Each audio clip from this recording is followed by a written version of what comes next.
Hi, my name is Evan Hendricks, and today I will be doing my presentation on the UFC, also known as the Ultimate Fighting Championship. So, starting off with a brief little introduction of the UFC as a sports league. So, they are headquartered in Las Vegas, Nevada, and this is where their main office is. And attached to that is also the UFC Apex. So, the UFC Apex serves as a state of the art training facility for all fighters. So, even if you don't live in Las Vegas, you're still allowed to train there at any time. At the Apex, there is a state of the art training facility where athletes can get in workouts at any time with personal trainers. They can get live rounds in the octagon. There's recovery systems. There's free weights. Basically anything you need, and even a full-on food court for athletes to get high-quality nutrition when they're done training. So, continuing on to the history of the league itself. So, on November 12th, 1993, the UFC was founded by Art Davie and Kron Gracie.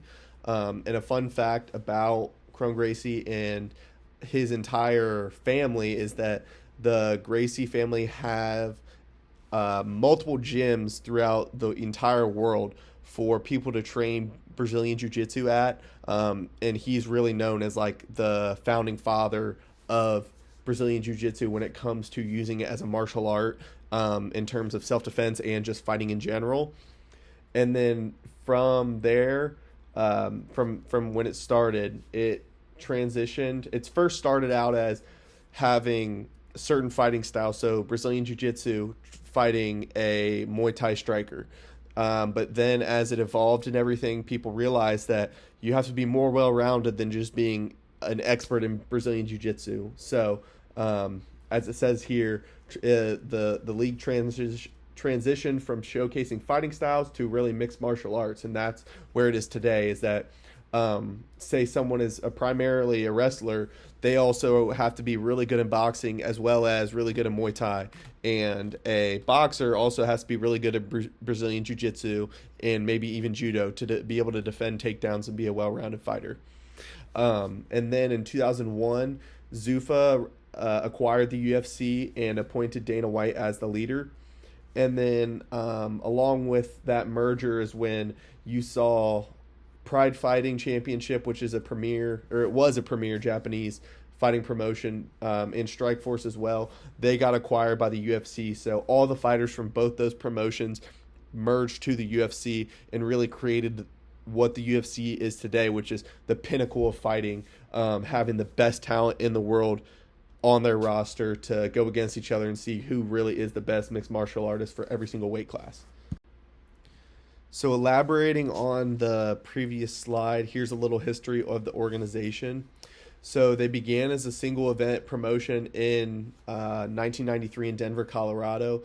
And the reason why Colorado is so significant is because at the time, a lot of states and a lot of places viewed UFC and MMA as really a bad thing, and that it was basically somewhat gladiator-like.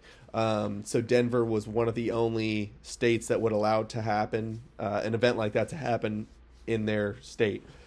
Then in 2001, as you can see, and as I mentioned before, Zuffa acquired them, and this is really when the UFC took a big step towards professionalism, and taking that next step to really be what it is today. And then in 2016, Endeavor acquired them, and this is another huge step to how they turned out what they are today, with having that funding, and that it really helped them elevate to the next level and be that pinnacle of fighting of what they are now. So, looking at the governance structure of the UFC, there aren't a whole lot of dimensions to it compared to certain other leagues, such as the NFL, the NBA, the NHL, and everything. Since it's not a team sport, there aren't owners or anything. It's really just the main holdings group, which is Endeavor, and then Dana White, who's the president, as you can see on the little chart here. And then below that, you have the regulatory bodies, which, like I'd mentioned before, such as for every state, they have their own regulatory body. So Colorado has their own Florida has their own, et cetera, et cetera. And then you have USADA, which I will talk about more in depth later, but they basically do all of the drug testing for the UFC to make sure that fighters aren't abusing PEDs or anything like that. And then, as you can see, the matchmakers as well. Sean Shelby's mentioned. He's a matchmaker. And then Hunter Campbell, who is not mentioned on here, but Hunter Campbell is a matchmaker and for the UFC. And a lot of people believe that he will be the next successor to Dana White once he retires to be that head president and face of the UFC. So continuing on to policies, this is where I talk more about USADA. So there is rigorous drug testing protocols. USADA, like I mentioned, they are the head of that. So with USADA, they oversee every single fighter. They can come to your house at 4 a.m. And have you go pee in a cup to make sure that you're clean for your upcoming fight. Or even if you're not in camp and you're not going to be fighting soon, you have to report to USADA that you're going on any vacations, going out of the state. It is really, really strict, but it really does help maintain the fighter integrity. And they are really strict with the punishments as well if you do get caught for cheating using PEDs or anything or any banned substances for that matter. And then along with that, with USADA, they also have weight management policies for the fighters. This is in two different ways. So in terms of the weight management policies, the UFC, like any other fighting or even wrestling league, they have weight classes for each fighter. That way that a 250-pound person isn't fighting a 120-pound person. So there are different weight classes for many different types and categories. And that's where fighters then position themselves to fight. But then there is also policies to where you can't go from 250 to 270 in 2 to 3 days, because they will measure your water levels in your body to make sure that you're not depleted and that you're harming yourself to make weight. And then in terms of organizational level policies, there are contract negotiations with fighters. The main difference between any sports league compared to the UFC is the fact that fighters are seen as contractors for the UFC. They have agents, but it's not like the NFL or the NHL, like I've mentioned before, where, you have a team and there's a salary cap and all that. It's really up to you and your agent, if you even have one. So if you're the champion, you're going to get paid more, and you're going to get pay-per-view points, meaning that you make more money for all the pay-per-views that are sold to watch the fight. So this can be leveraged in certain ways. It's a really dynamic process. And then along with that, other organizational level policies consist of event planning and venue management. This goes with the production staff, how they do all the camera work, and everything like that, and venue management, hiring all of the venue staff to work the fight, merchandise, media policy with having press conference, media badges and everything like that. So, yeah. So then when it comes to major sponsorships and media rights deals, Reebok was for a while the primary sponsor for all of the UFC fighter gear. Currently, Venom is now in charge of this, and this is to a lot of scrutiny because, Reebok was under a lot of scrutiny because all of the fighter shirts that they were selling to fans and everything, and even providing the fighters with, there was a lot of spelling errors on the back of the shirts because they have the last names of the fighters, and there were a lot of spelling errors, quality control errors, a lot of things like that. So then finally the UFC moved to Venom, which has been a big improvement. A lot of fighters still don't like it just because the fact that before Reebok and Venom, they used to be able to have their own sponsors on their shorts. This is a great way to have companies get eyeballs on their company and their products, but as well as it was a good way for fighters to make extra money in order to rep other companies and brands and things like that. But that is no longer the case, and that is why the UFC, which I will talk about later, is under a lot of scrutiny for fighter pay. Then in terms of media rights deals, they used to have a partnership with Fox, and that ended in about 2016, sorry. And then they partnered with ESPN. So what I was talking about earlier when it comes to the UFC Apex events, UFC features these fights on ESPN, and it's free for anyone to watch if they have ESPN. But then when it comes to like a main title fight card, those are pay-per-view, and they can be bought on ESPN Plus or ESPN just in general, but they have to be bought. So in terms of current events, there have been a good amount of recent high-profile fighter signings. Rainer de Ritter, who came from ONE FC, he recently just signed and just fought about 2 weeks ago. Along with that, Paddy Pimblett, who's been in the UFC for about a year and a half now. He's a high-profile English fighter. Also, Bo Nickel, who was a Olympic trials wrestler, but a really prolific wrestler at Penn State. He was signed about 8 months ago, and he's a rising star for sure in the company. And then along with that, Michael Venom Page, who's another English fighter that got signed a few months ago, about 6 months ago. And he has been a great addition to the UFC. So those are just some examples of certain signings. Along with that, there's the Dana White Contenders Series, which is a great way for up-and-coming fighters from all over to compete in a spot to potentially get a contract from the UFC. This is a great way, like I said, to not only expand your social presence, but also add another dynamic of the UFC's not just on the weekends, but you can watch it all the time with the Dana White Contender Series, because it's actually a show on ESPN that you can watch. And that goes back into the media rights deal that the UFC has with them. And then along with that, the development of International Fight Series. So I'll touch on this later as well, but recently there have been a lot of international champions right now.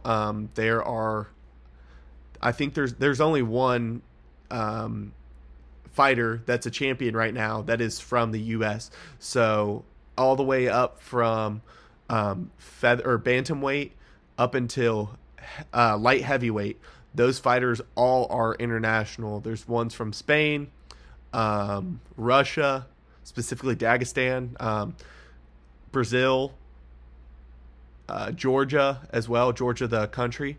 So yeah, it's crazy to see the international presence that they have, and this is a great way for the UFC to expand its fan base as well, by having certain events in different countries, which I will touch on later.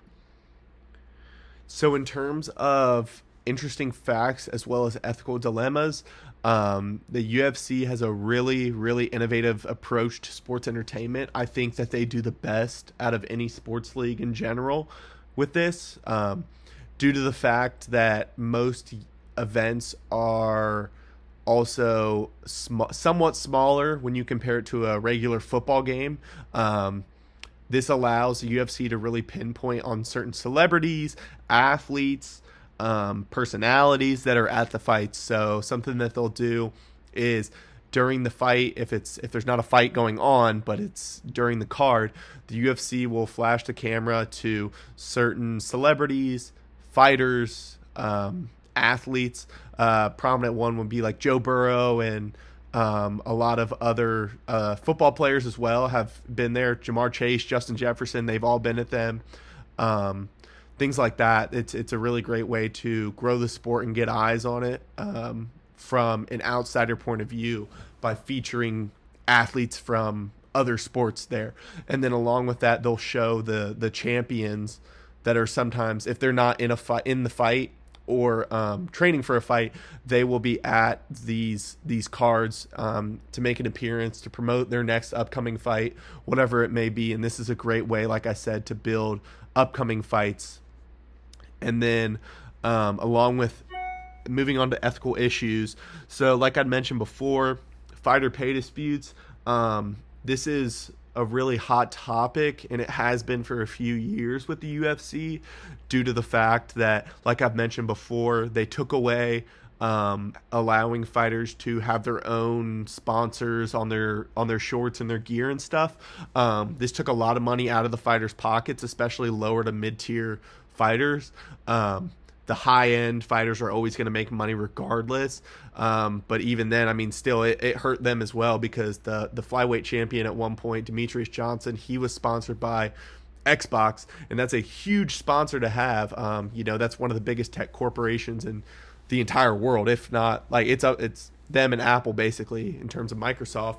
And so that was definitely helping him a lot, because he wasn't making a lot off of pay-per-view points, because people didn't see him as a very entertaining fighter, which is a blessing and a curse when it comes to pay-per-view points.